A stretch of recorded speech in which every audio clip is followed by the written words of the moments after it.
twongeye turatomboye bana b'Imana kuba duhamagana Nyagasani kubera impuhwe ze. Ku izina ry'Imana Data na Mwana na Roho Mutagatifu, amen. Amahoro bana b'Imana, nimuhumure, Imana iradukunda. Ije kutugira neza kuri wa mbere w'icyumweru cya 23 mu byumweru bisanzwe, tariki 8 Nzeri 2025, ubwo duhimbaza ivuka rya Bikira Mariya. Bikira Mariya byawe na Ana na Yowakimu, abyeyi bamurera neza, bamutura Imana mu ngoro, bituma Bikira Mariya koko akura n'ubupfura n'imico myiza yo kwegukira Imana. Mariya mutagatifu, udusabire kuri ubu n'igihe tuzapfira, amen. Dore amasomo adufasha guhimbaza umubyeyi Bikira Mariya. Isomo rya mbere ni iryo muri Europa Mutagatifu yandikiye Abanyaroma, umutwe wa 8 umurongo wa 28 kugeza kwa 30. Bavandimwe, tuzi ko byose bihira abakunda Imana, ari we yihamagariye ku bwende bwayo. Abo yamenye kuva kera, yanabageneye guhabwa isura y'umwana wayo ngo abo umuvukamere mu bavandimwe benshi. Abo yabigeneye kandi abo ngabo yarabahamagaye. Abo yahamagaye kandi abo ngabo yabahaye kuba intungane. Abo yahaye kuba intungane, abo ngabo yanabahaye ikuzo. Iryo ni ijambo ry'Imana. Indirimbo idufasha guhimbaza iri somo rya mbere turayisanga mu gitabo cy'umuhanuzi Izayi umutwe wa 61 umurongo wa 10 n'uwa 11 n'umutwe wa 62 umurongo wa 1 kugeza kwa 3. Ndasabagizwa n'ibyishimo mu Mana umwami wanjye. Ndasabagizwa n'ibyishimo muri Uhoraho, umutima wanjye uhimbajwe n'Imana yanjye, kuko yanyambitse umwambaro w'umukiro, akansesuraho umwitero w'ubutungane. Uko ubutaka bumeza imbuto zabwo n'ubusitani bugakuza ibyo bwabibwemo, ni nako Uhoraho azameza ubutungane n'ibisingizo imbere y'amahanga yose. Sinzigera ntererana Siyoni, sinzareka guhibikanira Yerusalemu, kugeza ubwo ubutungane bwawe butangaje nk'icyezezi n'umukiro wayo ukakirana nk'urumuri. Bityo amahanga azabone ubutungane bwawe, abami bose babone ikuzo ryawe. Nuko bazakwite izina rishya rizatangazwa n'Uhoraho. Uzamera nk'ikamba ribengerana mu kiganza cy'Uhoraho, nk'igisingo mu ntoki z'Imana yawe. Ndasabagizwa n'ibyishimo mu Mana umwami wanjye. Nyagasani Yezu nabane namwe. Amagambo mu Ivaje ntagatifu kanditswe na Matayo umutwe wa 1 umurongo wa 18 kugeza ku 23. Dore uko Yezu Kristo yavutse, nyina Mariya rero asabwe na Yozefu, mu gihe batarabana aza gusama inda ku bubasha bwa Roho Mutagatifu. Yozefu umugabo we wari intungane kandi utashaka kumuteza urubwa, yigiye inama yo kumusezera rwihishwa. Igihe yarakibizirikana, umumarayika wa Nyagasani amubonekera mu nzozi, aramubwira ati: Yozefu mwana wa Dawudi, witinya kuzana umugeni wawe Mariya, kuko yasamye ku bubasha bwa Roho Mutagatifu. Azabyara umwana uzamwite Yezu, kuko ari uzakiza umuryango we ibyaha byawo. Ibyo byose ariko byabereye kugira ngo huzuzwe ibyo Nyagasani yavugishije umuhanuzi ati: dore umukobwa w'Isugi yagiye gusama inda, maze azabyara umuhungu, nuko bazamwite Emanueli, ari byo kuvuga ngo Imana turi kumwe. Iyo ni Ivanjiri ntagatifu. Nyagasani Mana yacu, wowe dukunda byahebuje, ukifuza ko twagumana nawe. Reba n'impuhwe abantu benshi baguhunga bakajya kure yawe. Reba n'impuhwe Nyagasani abantu bose birukanka ku by'isi, ariko bagakwibagirwa wo muremyi w'ijuru n'isi. Reba n'impuhwe abantu bose birukanka ku bintu by'isi bishira, ariko bagakwibagirwa ubuntu budashira bukungunya kuri. Natwe b'abanyabyaha tuje imbere yawe kwisunza umubyeyi Bikira Mariya wahiriwe kubera ko yaragufite. Natwe twakugira tukabaho neza, natwe tugufite tumererwa neza. Na niyo mpamvu tukwinginga kugira ngo tugendere mu nzira zawe, dukore ugushaka kwawe, nibwo tuzahirwa tukamererwa neza, kuko uri kumwe nawe Nyagasani, agira amahoro, agira ihirwe buri munsi, amen. Bayoboke b'Imana, nimugire amahoro. Tugeze ku munsi mukuru wa Bikira Mariya, ivuka rya Bikira Mariya. Bikira Mariya nyina w'Imana, Bikira mu mubyeyi w'Imana, nyina wa Yezu. Iyo duhimbaje ivuka rya Bikira Mariya, twibukana n'Abakimu, ababyeyi ba Bikira Mariya, tukibuka cyane cyane Bikira Mariya tubyariye umukiza, umucunguzi, Yezu Kristo, umwami w'ijuru n'isi, Yezu Kristo we waducunguye. Nawe nanjye rero umubyeyi kumuhimbaza bize kudufasha kongera kureba uburyo tubanye n'Imana, uburyo dukorana n'Imana, kuko umubyeyi icyamuhesheje ubutungane ubutoni ni uguhorana n'Imana. Na niyo mpamvu natwe aka kanya hamwe n'amasomo twateguriwe kuri uyu munsi mukuru wa Bikira Mariya tuza kuzirikana ku ijambo ryitwa amahirwe. Nta yandi mahirwe abaho usibye kugira Imana, guhorana Imana. Hari igihe mu mvugo zacu twifuriza abantu ati uragatunga utunganirwe, ati ugira amashyo ati uzabyare koga na hungu, n'ibindi byifuzo byose tugenda tubwirana byerekeza ku ihirwe, guhirwa.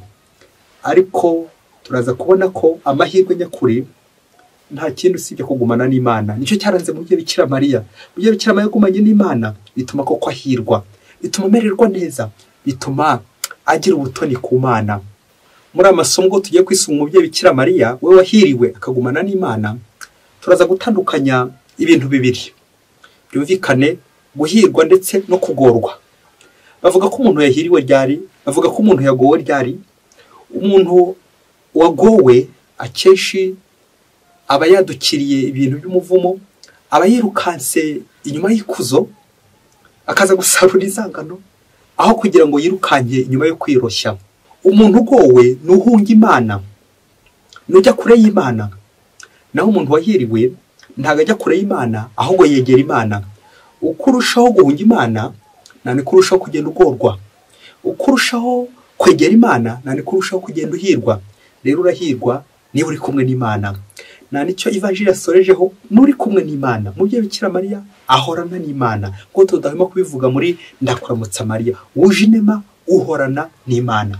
Umubyeyi nta kindi cyamuhisha amahirwe usibye guhorana n'Imana. Rero watunga ibintu bya mirenge, watunga amafaranga ipusi itasimbuka, watunga indege, ugatunga amamodoka, ugatunga ibanzu, ugatunga amazu, ugatunganirwa. Niba utunze ariko udatunze ku Mana, ibyo byose ni zeru. Niba ukize ariko ntukiranuke, ibyo byose ndirinda kuza kukubwira ko ari ubusa, ariko nawe uhita ubyibwira, dore ko gukiranya byo ari ugukiranuka, kwegera Imana, kugumana n'Imana. Ngo ubukire Bikira Mariya turarikira uno munsi, kugumana n'Imana, guhorana n'Imana. Nawe rero uze kureba mu buzima bwawe, ese urahiriwe cyangwa uragowe? Kuko abantu benshi cyane batunze ibintu byinshi cyane, ufite amakuzo kuri ino si ariko udafite Imana. None se ubwo niba udafite Imana urumva ubukire bwawe bushingiye hehe? Ubwo bukire kugira ngo wenda singutera ubwoba hato utaza no guhita unakarira, ninze kubwira ko ubwo butegetsi, ubwo bukire, ubwo buyobozi budashingiye ku Mana buhinduka ubushingo kera kabaye. Ariko reka twe guhita tubivuga gusa, habejo nejo bundi uzabibona. Umuntu wese udacungiye ku Mana nta kintu abasigaje usibye ko ibyo bigwa nawe ubwo bikazarangira aguye, akagwa yarangiza akagushara amazuru. Kandi byaba ngaya amahirwe nyakuri no kugumana n'Imana buri munsi, guhorana n'Imana kuko mu gihe Bikira Mariya yahiriwe. Isomo rya mbere twakiriye by'uno munsi twavanye mu Europa Mutagatifu yandikiye Abanyaroma, baratubwira ko amahirwe nyakuri abakunda Imana. Bavandimwe, twese tuzi ko byose bihira abakunda Imana, byose bihira abakunda Imana. Urukundo ni izina ry'Imana. Amahirwe nanone burya guhirwa nyine ni ukuri kumwe n'Imana. Rero nukunda Imana uzahirwa, nkuko mu gihe Bikira Mariya yakunze Imana, akemerera Imana ko azabyara umwana w'Imana, akemerera Imana ko Imana izamugira igikoresho cya umuyoboro w'umukiro wayo. Imana izamukoresha kugira ngo nawe yinjire mu mugambi w'Imana wo gucungura abantu. Uko kwemera kwa Bikira Mariya niko twumvise Ivanjili guturarikira uno munsi, ubwo batubwira mariage ya Bikira Mariya na Yosefu aho yatangira uko byagenze. Ngo byagenze bite? Ngo Yosefu yari yarasabye Bikira Mariya, ngo mu gihe batarabana aza kumva inkuru ko Bikira Mariya yasabye inda, bishoke ko atarazi yariyo. Nyuma Imana igenda imusobanura mu nzozi buhoro buhoro, bishoke ko na Bikira Mariya yaje kugenda akagenda bimubwira. Igeze igihe nyine Imana imubwira iti genda uzane umugeni wawe, uzane Bikira Mariya. Bikira Mariya yarafite ibintu byinshi byamuhungabanyaga, byamuhungetaga, bashaka kumutera amabuye, dore ko muri iki gihe nyine iyo umukobwa cyangwa umugore yabaga bamufasha asambana cyangwa akaba atwite inda idasobanutse, ninze kuvugisha inyendaro, bamuteraga iki? Bamuteraga amabuye kumwica. Bikira Mariya rero nawe yarari umukandida, bagomba guterwa amabuye. Ariko erezoma kubera iki atatewe amabuye? Kuko yarari kumwe n'Imana. Uri kumwe n'Imana wese arahirwa, nubwo yabatotezwa, kandi nubwo yaba ari guhungabanywa, ari guhungetwa, guhorana n'Imana. Nuko rero Yosefu aramuzana, Imana itangiye namubwira uko bizagenda. Umwana atwite n'umwana w'Imana wandi uzakiza umuryango wa Isiraheli. Ko umukobwa se yagiye gusama inda maze akabyara umwana w'Imana ari uzitwa Emmanuel, bigasobanura ngo Imana turi kumwe. Amen, amen. Kuba kumwe n'Imana, Bikira ari kumwe n'Imana, n'undi wese uri kumwe n'Imana arahirwa. Hahirwa ababana n'Imana, hahirwa bari kumwe n'Imana. Twongere turebe igihe cyacu ko tugikoresha. Niba igihe cyacu tugikoresha dusanga Imana, twiruka ku Mana, dushakashaka Imana, cyangwa niba igihe cyacu tugikoresha tujya gute duhunga Imana. Ese umubano wawe n'Imana umeze ute? Uracyari kumwe n'Imana? Urahiriwe? Bikira akomeze gutuvuganira. Mubyeyi, iyi nkuru yumve, niba uri umunyabyaha nkanjye, twumva uburyo akeshi Imana ishaka ko twagumana nayo, rimwe rimwe tukaba twayihunga, tukaza guhungabanywa cyangwa guhungitwa n'iby'isi bishira. Umunsi umwe hirya kure cyane muri Afurika, ngo umugabo we n'ibibazo bikomeye cyane, ariko akaba yari n'igisambo yajyaga yiba. Nuko ngo umunsi umwe ajya gutakambira Imana, bishoboke ko agiye muri chapelle, nuko abwira Imana ati Nyagasani, umbabariye nkajya kwiba bwa nyuma ntibamfate, ubundi nyishyura ubukode mfite kuri ino nzu, dore ko bagiye kunsohora mu nzu y'abandi. Nyagasani, sinakongera kwiba, umfashije rwose ntibamfate, dore ngiye kwiba. Nuko wa mugabo muragenda ajya kwiba. Wageze iyo ajyaga kwiba, ngo muri ya nzu ateruye amadolari 50, ari nayo bihura neza neza nayo yarakeneye ku bukode bw'inzu. Nuko aragenda ajya kwishyura. Komeza wibaze, yarekeyeho kwiba? Urumva yateruye amadolari 50 ntawe umufashe. Nuko aribwira ati, ariko nubwo nafashe 50 gusa, nyamara mu gikapu kindi cyari kiri hafi yariya nabonyemo andi madolari, reka nyarukireyo. Nyuma yuko maze kwishyura ubukode, avuga ati nta kundi, Imana irabyumva ko mfite ikibazo kiremereye, ikibazo cy'ubukene, reka nsubireyo nterure na kariya gakapu kandi asigaje. Agezeyo bwa kabiri asanga ya madolari 5,000. Nuko arayaterura ajyana ati noneho ngiye kubaka, dore ko nabaga mu nzu y'ikodi, ngiye kubaka nanjye ngiye kubaka. Nuko amaze kuyaterura bagira gutya baramufata bamuca akaboko. Bishoboke ko yagiye kwivuza. Igihe kigeze igihe kirekire, niba y'amafaranga yarayiriyeho akaboko kameze nabi, avuga ati ariko kwa handi nagiye kwiba ko bamaze kubyibagirwa, kandi nkaba nzi ko hari ibindi bifaranga nahasize bikomeye cyane bishishe, ubu wakwisubirirayo akareba uko byagenda. Ko n'ubundi Imana yanteranye banca akaboko, reka nayo byumve ntacyo nirwa nyibwira, noneho reka ngende. Nuko wa mugabo ngo aragenda asubira muri rwa rugo. Ageze muri rwa rugo abona agakapu karimo amadolari 50,000 neza neza, ati noneho ndakize birarangiye, sinzongera gusabiriza, nta bukene nzongera kugira. Wa mugabo amaze kuyaterura yose aramufata. Ako kanya bahita baramufunga. Bamaze kumufunga, igihe kiba kirekire, wamaze kumufungura aza kwibuka ko handi ibyo amadolari 50, agahiba amadolari 5,000, agahiba none amadolari 50,000, ko yari hasize zahabu ishyushye cyane. Ati none ndajya kuyishaka, dore aho bahere bafunga barafunguye, none reka njye kwiba, iyo Mana sinkimenya.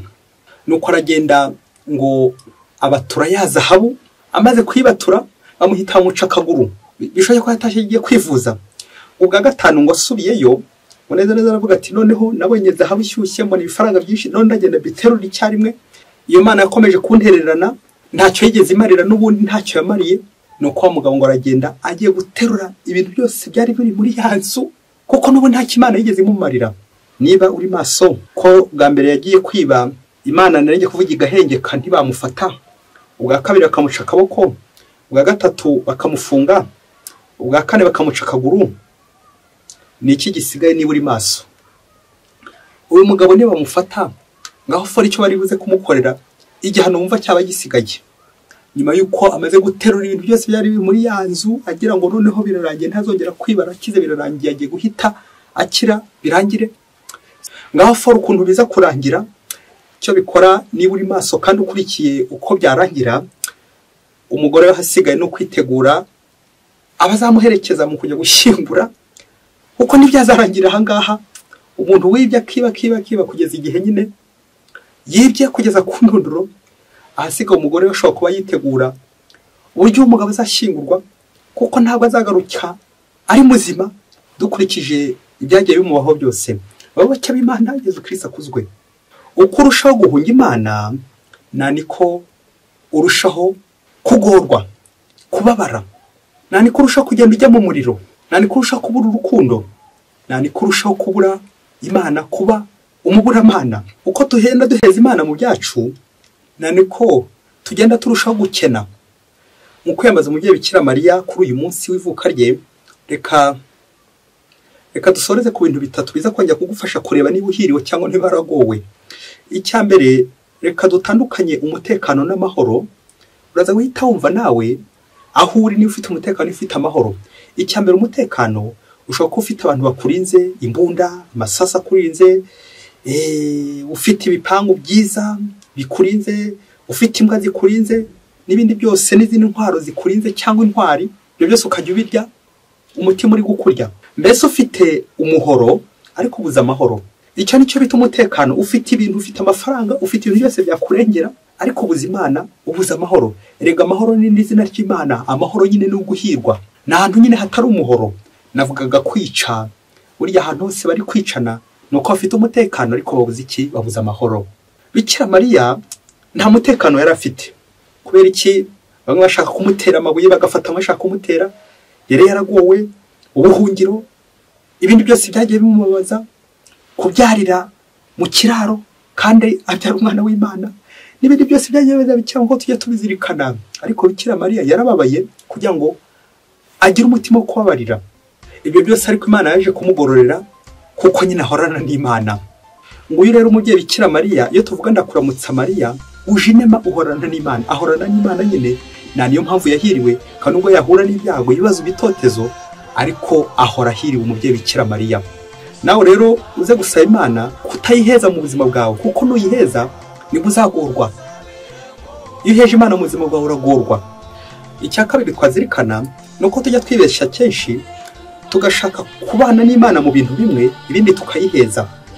Imana umbabarire, ngiye kwiba ariko unyihanganire. Akaba umugabo tumaze kumva, unyihanganire, ngiye kujyayo ariko unyihanganire. Hari ubwo Imana ikubabarira ikakwihanganira koko rimwe, ariko ikindi gihe nawe ukajya uyiheza uti noneho wajya kwiba ntunayibwire, cyangwa wanajya kwiba cyangwa wajya mu ngeso bati Nyagasani nta noneho unyihanganiye, uretse akanya gato mbanze isezere kuri ino ngeso, nzaba nkubwira, nzaba ngarukira Imana n'ejo n'umunsi, utyo ukagenda ushyira iby'Imana hirya. Ati Imana nzaba nkugarukira, reka mbanze gato cyane numve kuri ino ngeso, numve ukuntu bimera, ikaza kurangira Imana mutakiri kumwe, wigiriye mu byawe, wiheje, uri no guheza Imana mu byawe.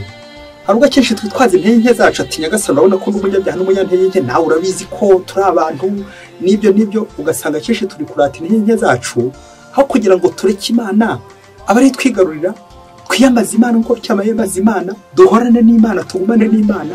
Ugasanga kenshi turi kurata intege nke zacu, kandi burya Nyagasani abagira ngo dukomeze, ahubwo tujye twitabaza Imana, Imana idukomeze. Nk'uko Bikira Mariya iyo tuvugisha pure tuba turi kumwiyambaza ngo atuvuganire ku Mana, natwe duhorane n'Imana mu mbaraga nke zacu dufite, ibibazo dufite, mu gihe akomeze kutuvuganira. Icya gatatu twazirikana, niba koko uhiriwe, uzi ko ushobora kuryama mu nzu nziza ariko ukabura amahoro. Uzi ko ushobora kugura igitanda cyiza ariko wajya kuryama ukabura ibitotsi. Uzi ko ushobora kurya ibiryo byiza ariko ukabura apeti, kuko nyine apeti ni ikimenyetso cyo guhirwa, ubura n'Imana, ikimenyetso cy'ibyishimo. Reka duhane umukoro. Nubwo Bikira Mariya yababaye ariko yaranzwe no kubabarira. Nubwo Bikira Mariya yahuye n'ibyago byinshi, agahinda, imibabaro, ariko ntatana n'Imana, ahorana na Yezu Kristo, ahorana n'Imana. Yamvuga Kinyarwanda igira iti bitarimo Imana birumba ari imiteja. Nawe rero uze kureba ahantu hose wagiye uheza Imana mu buzima bwawe, mu nguni z'ubuzima bwawe, aho Imana itajya, aho ngaho waragowe. Maze ureke Imana ikwigarurire, nawe uhorane n'Imana kuko Bikira ahorana n'Imana. Bityo igihe cyose wiyambaje umubyeyi Bikira Mariya akuvuganira ubutitsa mu ishapure ya buri munsi, muri rozari, muri ndakuramutsa Mariya. Bityo nawe uhorane n'Imana kuko umubyeyi Bikira Mariya ahorana n'Imana. Bikira Mariya mutagatifu, udusabire twese buri munsi. Mwese Imana ibahe umugisha. Imana Data na Mwana na Roho Mutagatifu. Amen. Padiri Masumbuko Ladislas wa Diyosezi ya Cyangugu